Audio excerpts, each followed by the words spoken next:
Maghapon na panay ang research ko tungkol kay Mariano Romualdez.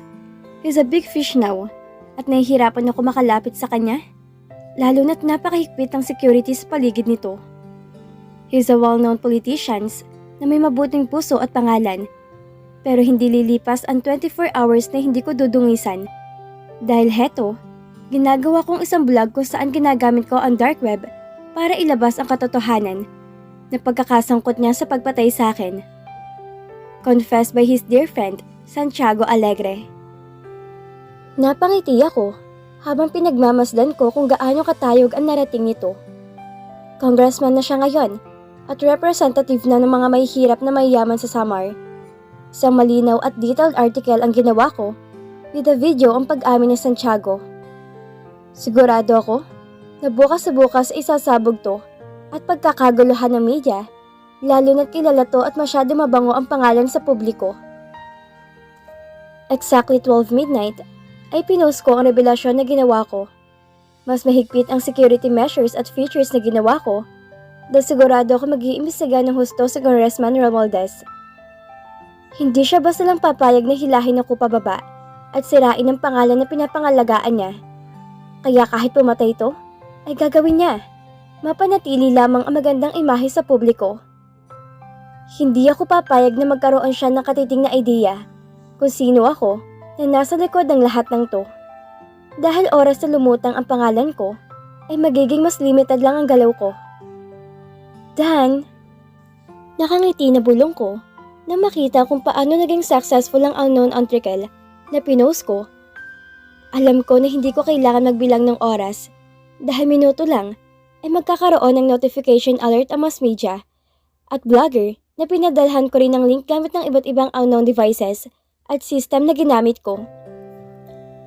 Mag-imbestiga man sila, it only end up sa mga trash crypt IP address kaya wala rin silang mahihita.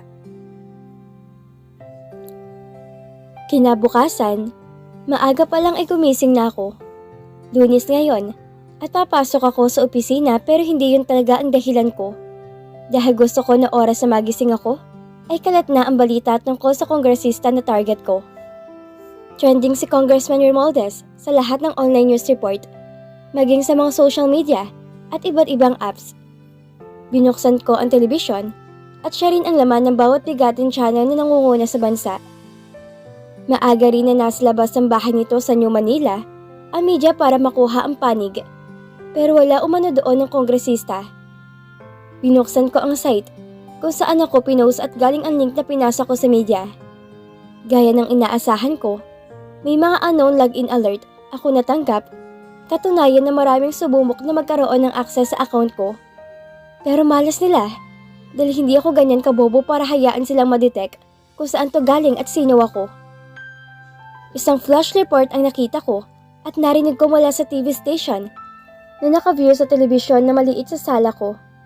Nagbigay na mensahe sa publiko sa Congressman Romualdez at itinatanggi nito ang aligasasyon ko laban sa kanya. Pero hindi matatapos ang gulo na ginawa ko dahil patuloy ako nagagawa ng usok hanggang sa matubok siya na nag-aalab na apoy dulot ng paniningil ko. Sa opisina ay maugong ang bulong-bulungan tungkol sa nangyari kay Santiago Alegre. Naging tampulan siya ng usapan at tsismisan ng mga tauhan dito sa buong building. Naging palaisipan sa lahat kung sino ang papalit na CEO dahil malinaw na nakakulong na ngayon si Santiago at malabo na makalaya to. Lingid sa kaalaman ng lahat, nasa transition na ako ng paglilipat at pagbabawi ng kumpanya. Kaya natawa na lamang ako nang dumating ang maldita na anak ni Santiago at sinabi na ito ang papalit sa ama. Bagay na hindi nangyari matapos na ipakaladkad ko to sa gwardya. Palabas habang nagsisigaw ng tawagan ko ang board of directors na hawak ko ang share at sabihin na palayasin to ora mismo. Wala kahit isa sa kanila ang may karapatan at hayaan ko na muling tumapak dito. Kaya ipinaban ko ang bawat kapamilya at mga tao may kaugnayan kay Santiago na muling pumasok sa kumpanyang pag-aari ko. Naging magulo ang buhay ni Congressman Romualdez dahil panay ang labas ko ng mga article tungkol sa kanya. Isang buong linggo ang nakaraan na hindi ko siya tinigilan at ngayon ng araw ng personal ako magpaparamdam sa kanya. Naka-timer ako ng 2 minuto. Bagay na alam ko na hindi nila matrace ang location ko. Oras sa subukan nilang hanapin ang via tracker dahil sa maikling oras sa kakausapin ko to. Nakuha ko ang private number ni Congressman Romualdez gamit ang connection ng investigator ko. Kaya heto, tinatawagan ko to at hinihintay na lamang na sagutin ang tawag ko. Hello? Sagot nito sa kabilang linya. Kamusta, Congressman? Siguro naman alam mo na kung paano magdasal dahil malapit ka nang sumunod sa kaibigan mong si Santiago Alegre. Sabi ko sabay tawa. Sino ka? Nanggagalaiti na tanong nito. Mahaba ang sungay mo at kahit buhay ka pa, isinusunog ng kaluluwa mo sa impyerno. Sigaw ko rin dito. Ikaw ang may kagagawa ng lahat ng paninira sa akin. Magkano bang kailangan mo para manahimik ka? Tanong nito. Isa mapaglaro ng ngiti sa labi ang ngayon inakabaka sa mukha ko. Kaya mo bang tapatan ng pananahimik ko tungkol sa pagkamatay ni James Miguel Suarez? Ha, Congressman? Name your price, bastard. At pagkatapos sabayan mo na ako. Galit na sigaw nito, pero ramdam ko kung paano ko nasindak ng kongresista. 100 million, Congressman. Kapalit na malinis mo ulit ang pangalan mo. Matigas sa sagot ko. That's too much. Hindi ko na pinatapos ang sasabihin nitong reklamo at sumabad ako. Take it or leave it. Your time is up. Hintay mo na lang ang susunod na revelasyon tungkol sa'yo. Rinig ko pa ang sagot nito pero pinutol ko na ang tawag dahil 1 segundo na lang at papatak na ang 2 minuto. Alam ko na sa ginawa ko'y umiikot ngayon ang pwede Congressman Romualdez sa galit at takot. Kung kilala ko nito, ay panigurado na ipaliligpit ako. Pero malas niya dahil matalino at puso ako ngayon. Panibago revelasyon ang inilabas ko na lalo magdidiin sa kongresista nang ilabas ko ulit gamit ang account ko sa dark web ang audio na conversation namin. Dito malinaw na naitanim ko sa isipan ng publiko na guilty siya matapos na magtangkang bayaran ako kapalit ng katahimikan ko sa malaking halaga. Mas naging maingay ang social media at sunod-sunod ang balitang lumalabas sa radyo at telebisyon. Kinundeda na rin ng kongresista ang pagkakasanggot ng kasamahan at miyembro nito nang sabihin na pinaimbestigahan nila mismo si Mariana Romualdez na nagkalat na masama at pangit na imahe sa kongreso. Boss, may gusto magkaroon ng access sa kumpanya gamit ng unknown name. Balita sa akin ni Mr. Martin na siyang ginawa kong mata at tenga dahil hawak ko to sa leeg. Sino siya? Tanong ko. Wala pong lumabas na pangalan pero nag-claim sa board na siya ang tunay na CEO sa likod ni Santiago Alegre. Balita nito. Napangiti ako. This is what I've been waiting for. Kusa silang lalabas dahil nagkakipitan na. Very good. Maging alerto ka at abilita mo sa akin ng kahit maliit na detalye na masagap mo. Once you did well, may reward ka sa akin. Sabi ko, walang nakakaalam na kasalukuyan ng nasa prosesong paglilipat ng pangalan ng kumpanya, kaya lilitaw ang mga taong sangkot at may kaugnayan kay Santiago. Ito ang dahilan, kaya hindi ako agad lumutang at nagpakilala bilang si Lucas Suarez dahil alam ko na magiging komplikado ang lahat oras na lumutang ang mga kalaban ko. Hahayaan ko na sila mismo ang kusang lumabas at ilantad ang sarili dahil wala na silang mapagpipilian. Maraming planong dumadaloy sa isipan ko nang biglang bumakas ang pintuan at hindi ko inaasahan na makikita ko muli sa Alondra sa apartment na tinutuluyan ko. Anong ginagawa mo dito, Alondra? Seryoso na tanong ko. Here, abot nito sa akin sa envelope na hawak ng kamay. Hindi ka dapat pumunta dito. Paano ko masundan ka ng mga kalaban ko? Nag-aalala na sabi ko dahil yun talaga ang nararamdaman ko. Wala akong pakaalam sa kalaban mo dahil kayang-kaya ko na protektahan ang sarili ko. Walang kangiti-ngiti na sagot nito. Walang imik na inabot ko ang hawak niya at agad na binuksan. Nariyan ang sagot sa maraming katanungan sa nangyari sa father mo, Lucas. Hindi mo kailangan na magkunwari na si James Miguel Suarez dahil alam ko kung sino ka. Nag-angat ako ng tingin dahil hindi ko makuha ang ibig sabihin na Alondra. Mukhang may alam siya malaking bahagi ng pagkatao ko na tanging siya makapagbibigay ng linaw sa akin.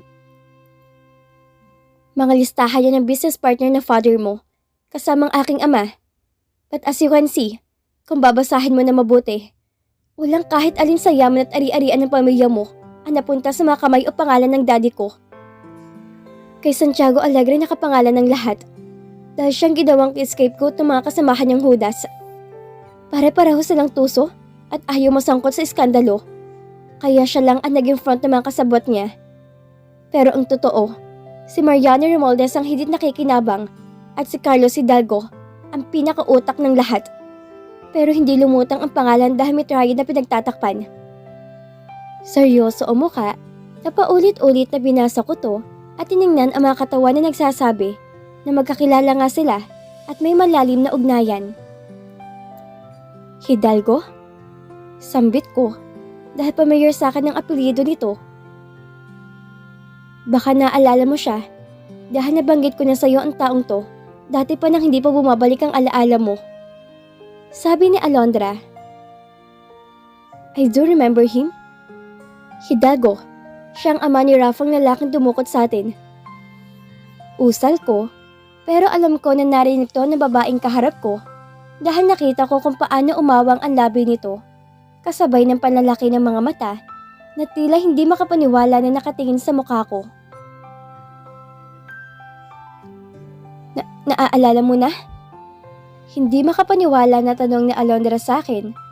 Humakbang siya palapit sa akin at heto siya ngayon mismo sa harap ko, titig na titig sa mukha ko. Iyon lang ang naaalala ko, tapos nakatali tayo pareho. Sagot ko, tumango sa Alondra at naupo sa maliit na upuan na tanging meron ako dito sa sala. Bigla ay naging tahimik to nang hindi nagsasalita pa, pero ang mga mata ay sinuyod ang kabuuan ng apartment na tinitirhan ko.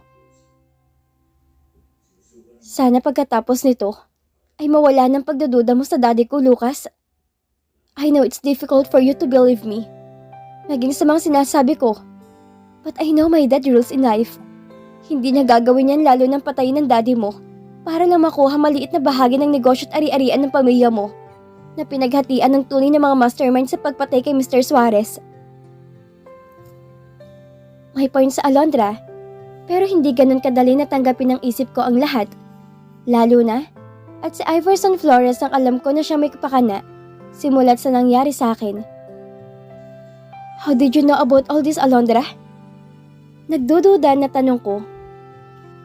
Base na rin sa sinabi niya kasi, si Santiago Alegre lamang ang sumalo ng lahat at mga kasabot nito ay isinalba ang sarili sa connection sa pagkamkam ng ari-arian ko.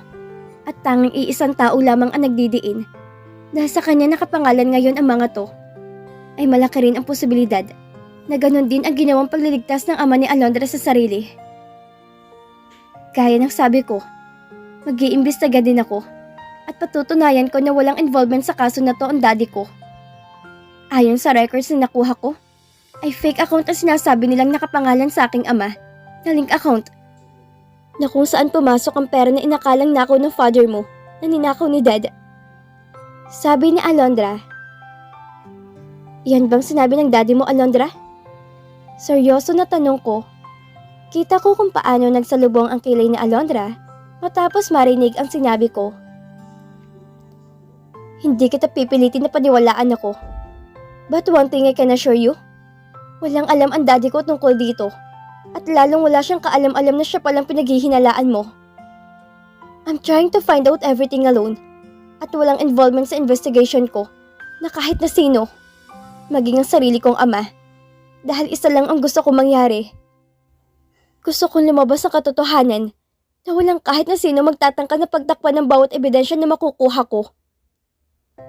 Natahimik ako sa sinabi ni Alondra. Alam ko, hindi man siya kilala ng isip ko, ay may bahagi ng puso ko nagsasabi na paniwalaan ko siya. Sa dami ng mga nangyari sa akin, ay tanging sa Alondra lang ang nag-iisang taong laging nasa tabi ko. Pero natatakot ako para sa kaligtasan niya Oras na lumabas ang totoo sa pagkatao ko. Nawalan na ako ng mga mahal sa buhay dahil nagtiwala ako sa mga maling tao sa paligid ko. Hindi nakakayanin ng konsensya ko kung pati sa Alondra naging mabuti sa akin ay mapapahamak dahil lamang sa hinayaan ko siyang mapalapit sa akin. I appreciate your help and effort, Alondra. Pero mas dapat na wag ka na makaalam pa. Ayoko na madami ka sa gulo na kinasasangkutan ko ngayon at mapapahama ka ng dahil sa akin. Please believe me. Ginagawa ko to para sa kaligtasan mo. Dahil hindi ko kayang tingnan ng emosyon na bumalati sa mukha niya.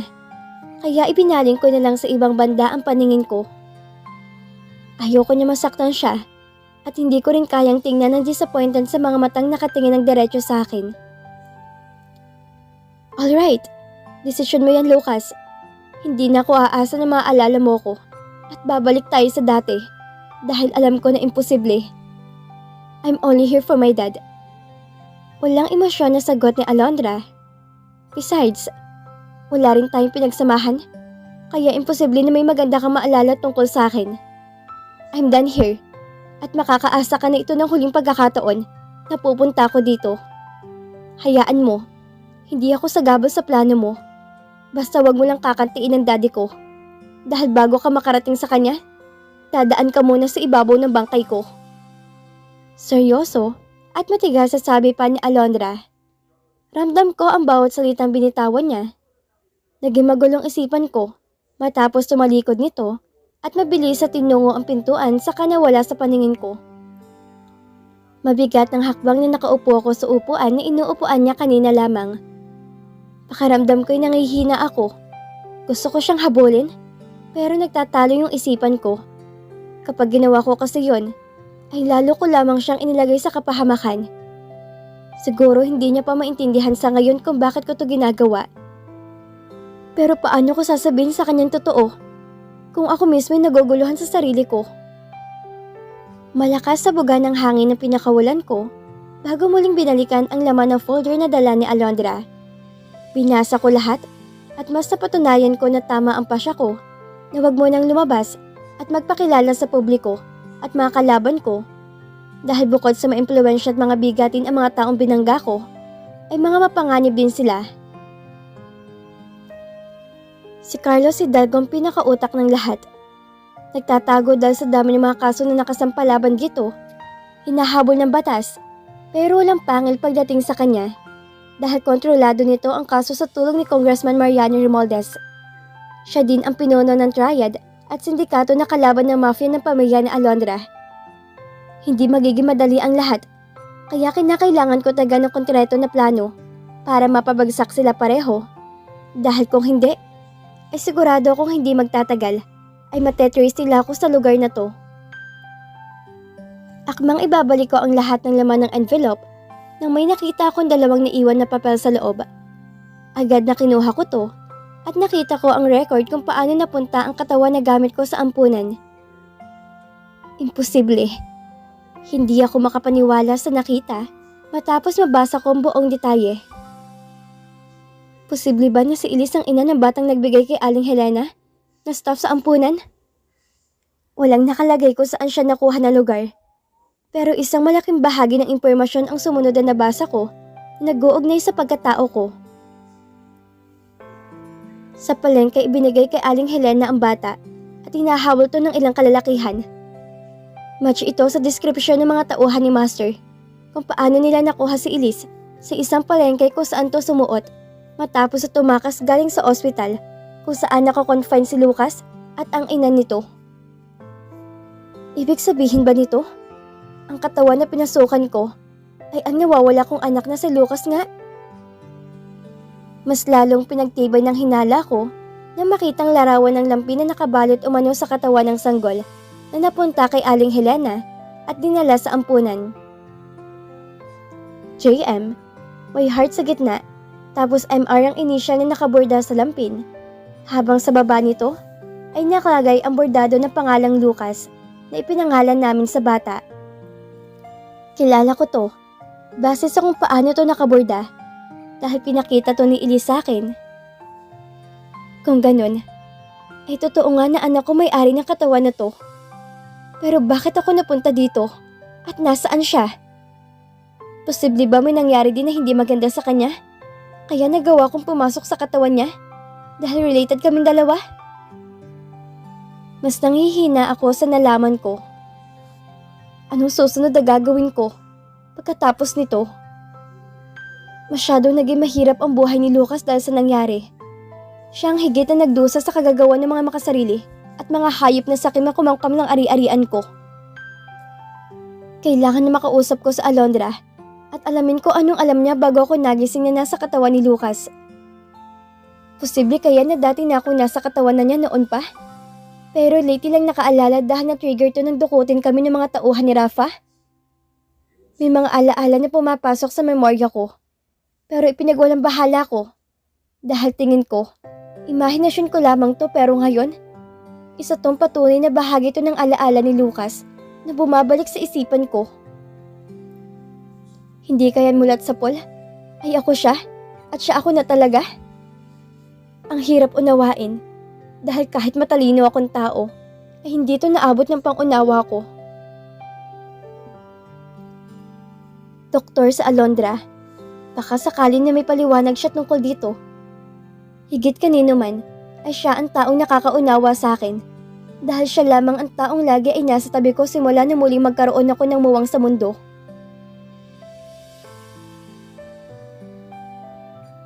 At dito na po nagtatapos ang kabanata ng ating kwento. Muli niyo po akong samahan sa mga susunod na kabanata na ibabahagi ko sa inyo. Maraming salamat po at ingat po tayong lahat.